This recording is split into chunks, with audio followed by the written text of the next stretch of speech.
Hello, welcome back to the Upland Forum, where we spotlight the people shaping our city through service, leadership, and entrepreneurship. Tonight's guest is someone who brings all three to the table. Carlos Jaime is U.S. Army veteran and the proud owner of Everlasting Barbers right here in Upland. Carlos has built more than just a barber shop. He's built a space where conversations happen, confidence grows, community is everything. From the discipline of military life to the precision of every haircut, Carlos' journey is one of resilience, passion, and purpose. So sit back, get ready for a powerful conversation about service style and what it really means to give back to our city, one cut at a time. But before we get started, and before I have him already built up to this, and I know you want to hear all about him, I want to make sure that you guys have I'm going to make a quick announcement. If you're not following the Upland Forum, please do so. We are going to be doing this every Wednesday at 6:30. So make sure that you tune in, share out the stream with your friends and family.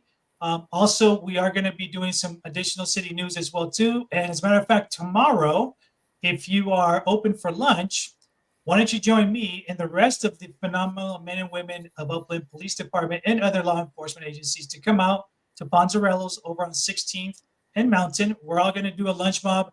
We're going to help support our local restaurants, but more importantly, show some love and appreciation for our officers and our law enforcement. So make sure, mark your calendars tomorrow, 12 p.m. I'd love to see you guys there. Come meet some neighbors, meet some new community folks, leaders as well too, and also make sure that you say thank you to our men and women of law enforcement as well. So that's just a quick announcement. I want to take as much time as possible to introduce my guest. And welcome aboard, Carlos. How you doing, man? Thank you so much for having me. I'm happy and grateful to be here. Hello, everyone. So if you guys don't know, and you probably don't know, I, Carlos has been he makes me look really good, man. Right from like day one. I think we met. God, I think we were met when you were at your previous before you even jumped on your business and all of that. And it's, I think a lot of us can relate that once you find that guy, right, the mechanic, the doctor, the dentist, whoever it is, that's your guy for life. As a matter of fact, we were kind of joking around in my last haircut, talking about if you ever branch out, you better have an apprentice because I want to make sure that they keep going, and that's a selfish part of me, right? So, tell us a little bit about how you got started, man. That's what we want to know. Um, tell us a bit about your background. What led you to open up Everlasting Barber, especially here in Upland? Yeah, so my mother and myself and my two older brothers and my younger sisters, we moved to Chino from Santa Ana when I was age 7. And by the as far back as I can remember, I think the first time I ever picked up a pair of clippers, I was probably about 9 to 10 years old, and Oh that's wow. because me and my two older brothers, we would cut each other's hair, and yeah, Okay. yeah. So and living in Chino, um, my brothers and myself, we would try and find of ways to make money, to grab ourselves a burger or some Pokemon cards or just to get ourselves into some trouble or something. So we would go from door to door asking the neighbors if we can wash their cars for money.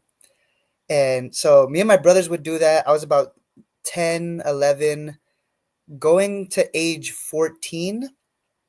I was my mother, she helped me start my own window washing business. She bought me a pole, a sponge, a squeegee, a bucket, and she gave me a bottle of dish soap. And she printed me out a stack of flyers for to wash windows, and I would send them to all the local businesses. Well, one of my clients was a donut shop, and one day I was washing the windows to the donut shop, and the barber shop right across the street, they yelled out to me and they said, "Hey, come wash our windows next." And I said, "Okay." Right after I was done with the donut shop, I rode my skateboard to the barber shop. I washed their windows. I went home excited. I told my mom I got a new client. My mom said, "That's great." But then she paused, and for a second she had said, "Hey, how about instead of you going around in the hot sun on your skateboard carrying all that equipment, why don't you go to the barber shop and ask them if they would hire you to work on what? Oh, I'm sorry, I'm just looking at the comments. Sorry, but Yeah, you're gonna see comments pop up, man. I forgot to okay, warn you yeah. about that too. Um, and my mom had paused and she said, "How about instead of you going around riding your skateboard, why don't you just ask the barbers if they would hire you on the weekends? You already have all the window washing equipment. Why don't you just ask them if you could work for them on the weekends, and you have all the equipment, you could wash their windows too." So I had went into the barber shop and I had asked them, "Would you guys hire me?" Originally, they had said no because they had a nephew for one of the guys working there already. So I said, "Okay, that's fine." I let time go by doing my thing, and they ended up reaching back out to me and said that we wanted to hire you. So from age 15, 14 to 15, all the way up until I was pretty much graduating from high school, I worked at the barber shop on the weekends. Fridays after school till closing, and from Saturday opening until closing. I did that for years, and that's what got me into the barber industry. I would start watching the barbers. I would start uh, practicing more haircuts on my friends. I would cut in the garage, their backyards. I would go to their house. They would come to my house, and that's how I got into the barber industry. So there's a lot to you, man, that people don't know, and this is kind of like what I'm going to start peeling the onion a little bit and getting folks to get to know who you are and where you've been. Obviously, you're sharing a lot of that with us, but I also have to tell you, on behalf of not only myself but a lot of our for our nation, we're also very grateful for your service. You also Thank you. served. You're U.S. Army veteran, right? Tell Yes, us sir. about your military experience and how that shaped your mindset, especially now as a business owner when you look back at it. Yeah, so I served in the army. I did 4 years. I joined in 2013 and I got out early 2013, and I got out in going to the end of 2016. Um, I was stationed in Colorado. I did 9 months overseas in Kuwait. And Wow. then as soon as I had gotten back from Kuwait, I had just a year left on my contract, and honestly, my army experience was great. I was very grateful, very fortunate for the experiences that I had. I learned a lot about myself. I got to meet some great groups of guys that I still keep in contact with every once in a while till this day. I got to go overseas. That was a great experience. It was a lot of work, a lot of hard work. It was just being a young kid and experiencing, flying in a jet and riding in a Black Hawk and living out in the woods, sleeping under the stars. It was those types of things, they start to mold somebody. You know what I mean? Yeah. And shout out to all the veterans that are out there and all my active duty members out there too. I know that your guys' hard work is not unnoticed. It's very recognized. We love and thank you guys. And so when I had gotten out, like, I don't want to say that life wasn't hard, but it was just like I'm free. And everything, like, you start to just absorb everything. You start to be a lot more grateful for what you have, you know what I mean? Because even though at times life is hard here in the United States, we're so much more fortunate, we're so much more grateful, we're so much more fortunate than other countries have so much less, and just being able to be grateful for what we have, holding into that gratitude, like, it shapes somebody. The yelling, the late nights, the early mornings, like that starts to shape someone, you know what I mean? So then when you come back to civilian life, like, you're molded, you're shaped, so when I got out of the service, I immediately took advantage of, going to school, and it was just a breeze. It was a breeze, and yeah, that's what I had to say about that. Man, the reality is it's like a lot of us, like for me, for example, I'm an immigrant, right? So I came here. And a lot of people who already know me know my story and all that, but that's one of the things why I'm always very grateful, and I will Yeah, go out of my way to help our veterans, because at the end of the day, dude, we wouldn't be sitting here having this conversation if it wasn't for the great sacrifice of our men and women of the service, And to 100%. this day, it's very upsetting to me that they come back, they've sacrificed so much, but yet they're treated very badly, or they have to sleep in on the streets because Yeah. there's, for whatever reason, they should never be like that. Yeah. And I think that unless a lot of folks experience that, or live outside of this and let's face it, our country's not perfect, but let me tell you, man, coming from war infested countries, going Yeah. through all of that, it's a whole different ballgame. And unless you experience it, and I don't wish it on anybody, you learn to appreciate what you have and not take it for granted, especially freedom, with that. So, Absolutely. and I can go on talking about the. We may have to do another show just on veterans alone. That's for sure coming. But let me ask you this. Let me get back to your business, right? So, what does the name Everlasting represent to you personally and professionally? So I had always known that I wanted to own my own barbershop since I was 16 years old. Once my wife and I had worked and saved and finally found a space where we could find one, we had to come up with a title. And I wanted to sound different. I wanted to have a name to where it sounded different, and it had a meaning behind it, and it was like a powerful word. And my wife and I were just, in our room, just laying down next to one another and trying to come up with a name for our business. And because when they have you fill out paperwork for your LLCs or for, your Right. business license or whatever, they ask for the title of the name or the title of the business. And we sat there just brainstorming, and I went on my phone and I searched on my phone, how can someone change the world? And I searched on Google, I clicked the first link, and there was a quote from Gandhi that had said, be the change that you want to see in the world. Yeah. And I really liked that. It stuck out to me. I kept reading and I kept reading, and at the bottom of the paragraph, it said, you can be everlasting change. And that word everlasting really stuck out to me. And I just feel like whenever I think of everlasting and change, is changing the world. Changing the world, everlasting change, you can be the change. And if we want a change in the world, we have to be the change.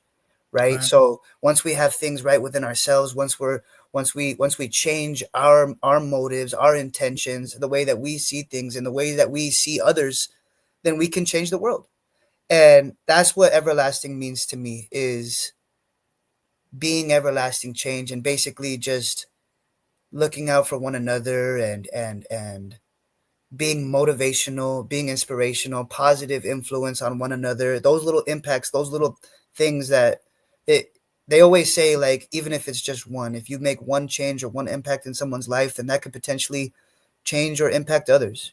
So that's what everlasting, that's why we decided to come up with Everlasting Barbers, because in hopes of changing the world. That's awesome, dude.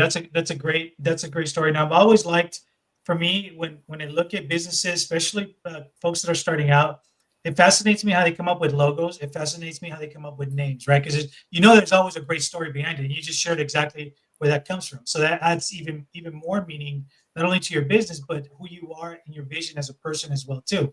So while we're talking about this, talk. What made you choose Upland, man, as the place where you wanted to plant your roots and build your shop? Upland's a beautiful city, man. Upland's a beautiful city.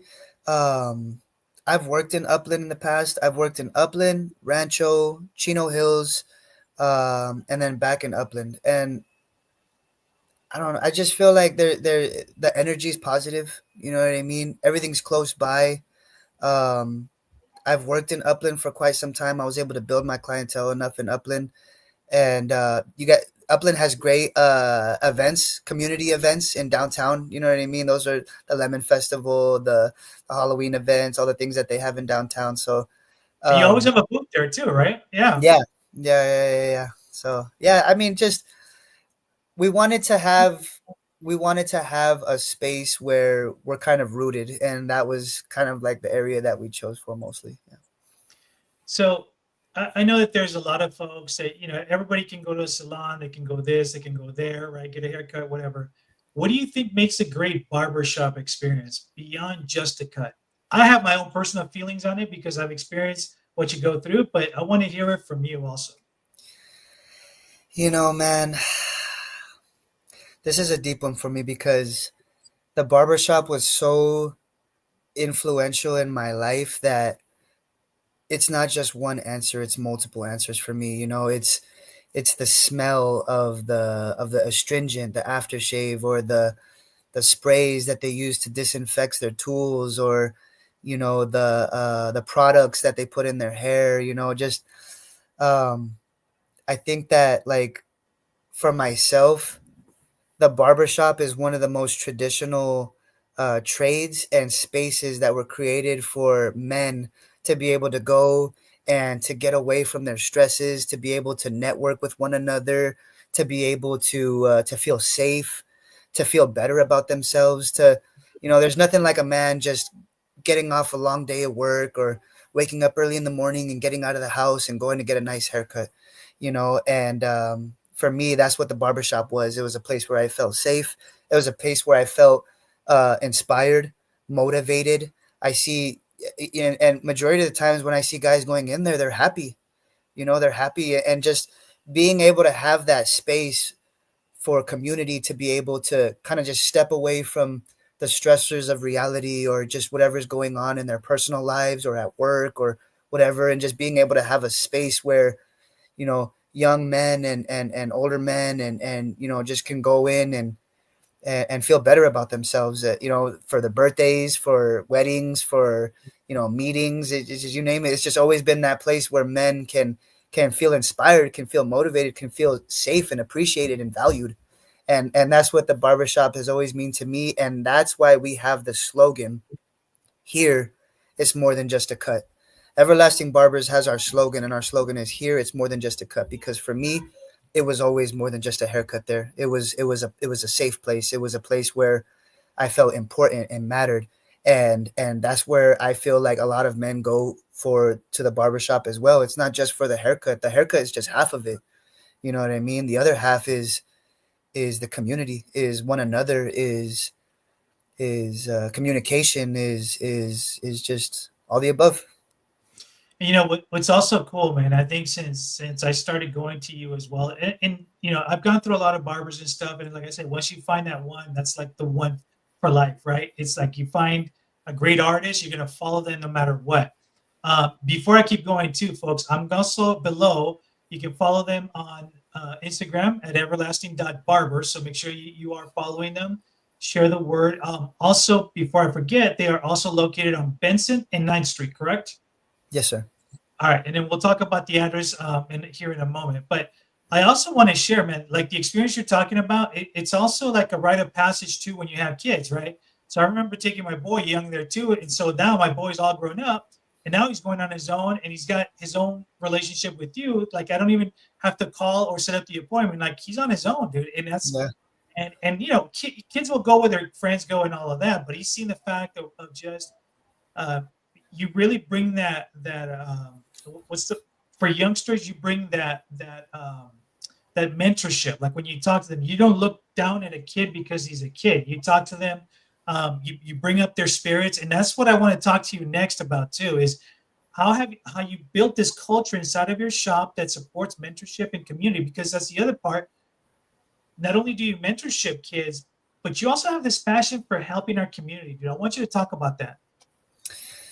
It's like I said before, man. First I want to start off is, think of a kid and think of an adult. you know what is the difference between an adult and a kid? In my opinion, I mean, we obviously have many answers for that, but in my opinion, you take young Carlos and you take old Carlos. They're the same person, just one was smaller than the other. You know what I mean? And that just goes for all of us. We're all that same person. We're all people. You know what I mean? Yeah. And I I'm kind of lost. Can you repeat the question again? I'm so sorry, I got No, I, lost. I I want you to talk a little bit about the culture you have built inside the shop, right? The one that supports the mentorship, the ones that gives back to the community, because that's things that people don't know about too. Right. Yes, absolutely. Yeah. Thank you for going back to that. But I mean, the way I see it is I'm just doing what was done for me. You know what I mean? Like I said, excuse me, going into that barbershop at 14, 15 years old, those guys, they didn't, they never enforced anything on me. They never, told me that, like I have to do this or I have to do that. I went in there, they opened up their arms, they opened up their doors for me. I went in there, I worked, I asked questions, and I carried it on. And that's just what I want to be able to do as well is, life is short. We don't know when our last day is. Every single day has to be treated like if it was one of our last. Be grateful for what we do have and to give back. And if I can spend a year left on this earth or 5 years or 20 years or 5 months, we never know when we go. as long as I know in the back of my head that I was able to give back barbering to the youth, you know what I mean? Kind of like how it was done to myself, then I will do that. And I don't like to think that I'm a man of many trades. I do not know much. This is one thing that I know and that I'm really good at, and this is one thing that I can teach and I can give back, and I'm very passionate about. You know, and so basically, just to answer your question, the way I see it is that I'm just kind of giving back what was given to me, and I will forever be grateful for that from the guys that I was in that shop with, and from, you know, my mother buying me that bucket and pole and sponge, you know, and and just having those opportunities. We have to give these opportunities to the youth. We have to give these opportunities to everyone, because one opportunity can change someone's life. And Absolutely. that's basically what I want to do. Is I can take a small opportunity that was given to myself, and I can domino effect that to another. And for some it might not work, but there might be one out there that it will work, and I know that because it happened with me. And again, like, and another thing, going back in high school, I was either going to be two things, either a barber or a teacher. I wanted to be a math teacher.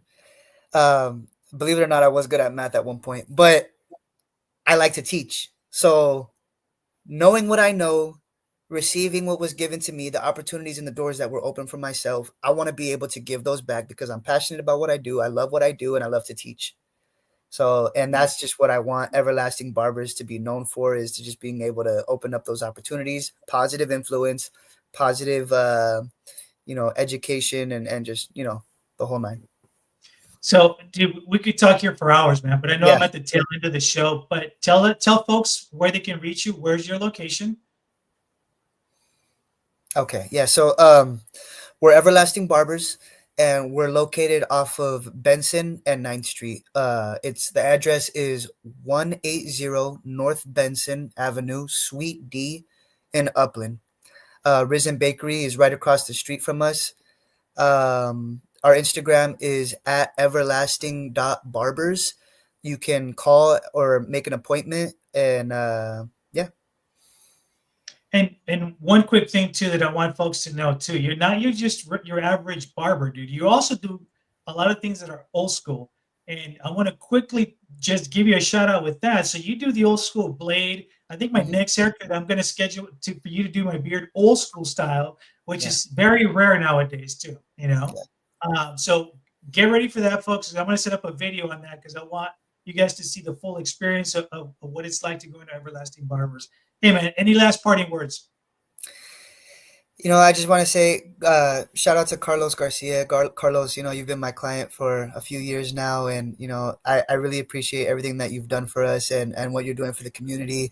And shout out to all of you out there that's listening right now. We're very grateful, very blessed to be here. And yeah, if just come on, reach out to us, come get a haircut, and hope all is well. And good luck to all of you with your future endeavors. Excellent, man. All right, folks, we are here at the end of the show. That's a wrap for tonight's episode of the Upland Forum. Huge thanks to Carlos Jaime for sharing his powerful journey from serving our countryman to serving our community through Everlasting Barbers. That means a lot to a lot of folks watching and listening as well. Carlos reminds us that the leadership doesn't end when the uniform comes off. It continues in the way that we show up, we build up others, and create spaces that bring people together. And that's what's important in today's world. If tonight's conversation inspired you, support our local folks, support our veterans, and share this episode with someone who could use a little motivation. Thanks for tuning in, and we'll see you guys next week, Wednesday, 6:30 at the Upland Forum, where community stories always happen. Until then, take care. Thank you.